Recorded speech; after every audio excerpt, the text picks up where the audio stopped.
Hi witches, druids and wise folk. Today I am reviewing an old book on herb growing. I picked this up secondhand recently and I think this book is particularly lovely and it is perfect for witches.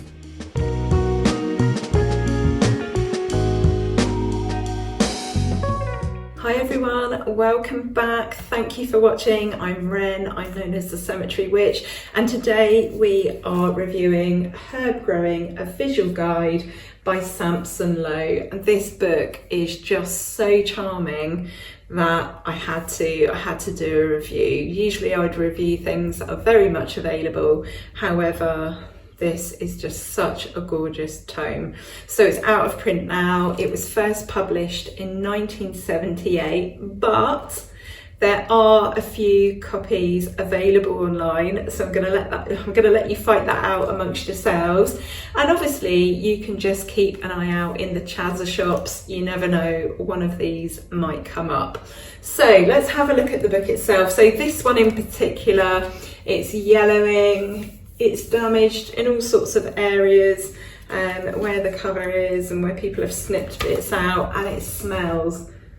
It's got that lovely old damp sort of bookshop book musty smell to it, which personally I absolutely love. But the book itself has got this really fabulous 1970s sort of feel to it.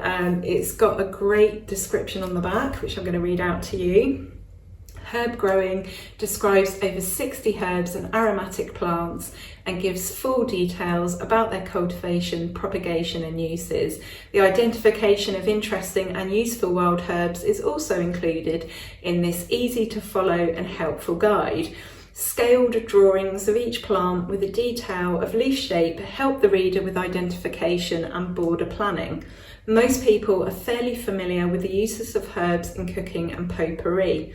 This book, however, outlines a number of other uses and medicinal remedies which will be of interest to the enthusiast. Herb Growing gives some ideas on how to make home wines, herb teas, inexpensive fragrant toilet preparations and even sweets. So absolutely beautiful description there. And there are some really beautiful illustrations throughout. So let me show you, first of all, let me find the page. I thought this was just absolutely fabulous. A fantastic illustration of some people many years ago. They're wearing old-fashioned clothing, but I think this lady in particular looks particularly witchy, and I'm guessing she's the one with the sort of the herbal knowledge. There is a beautiful medieval scene as well. What I love about this book is the sort of like the mix between the 1970s and then these sort of like more antiquated sort of images. And then there is this fabulous image of a French chateau and their herb garden, which I just thought was so inspiring. So it's got a lovely witchy vibe, and there's lots of illustrations of the herbs throughout. So let me show you. As you can see, obviously you'd want to use a proper field guide to identify your herbs and plants, but this book is just all about sort of what to do with them and actually growing them. So there are 4 chapters. There is a foreword before those, and it basically gives you the definition of what a herb is or isn't, and it says that this book has 2 uses. It tells you how to grow and recognise the herbs, and it tells you how to use them in the home. So it's a very brief foreword, and then there are 4 chapters. So growing herbs is the first chapter, then you have cultivated herbs, then wild herbs in chapter 3, and then finally in chapter 4 how to use the herbs. So they go into things like homemade wines, teas, fragrances and what they call sweets, which is things like crystallized flowers and angelica. There are some fantastic diagrams. So on page 13 there is a really great, let me find it.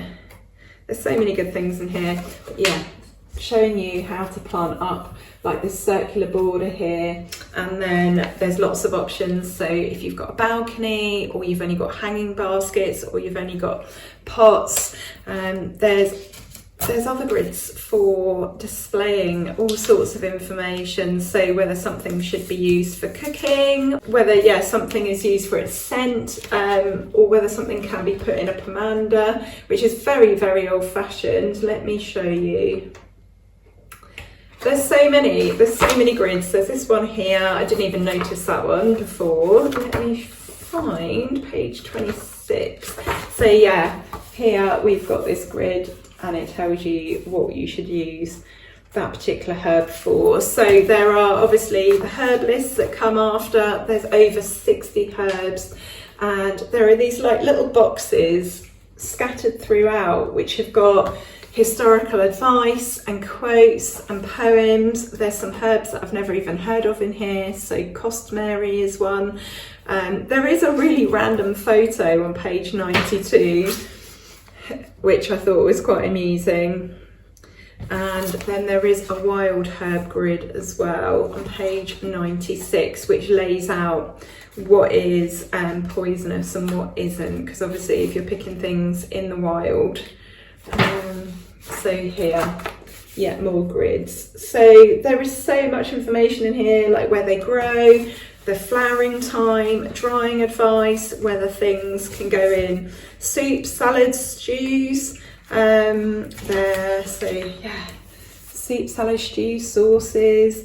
There's also a section on meat, poultry and game and what herbs you'd use for that. There's a section on wines and teas. There is so much information in here. And then they also include a section on fragrant keepsakes. So this is things like salts and pomanders. So very, very old fashioned. Quite a simple book, but with an absolute abundance of information in there. I love the grooviness of the 70s, but sort of combined with this sort of real sort of look at medieval times. And yeah, it's a weird design, it's a weird combo, but I'm absolutely here for it. It is full of inspiring information, and I wonder if, because this was written in the 1970s, I wonder if there is some information in here that's since been lost. I almost feel like as time goes on, books on some subjects are actually like losing a lot of the information.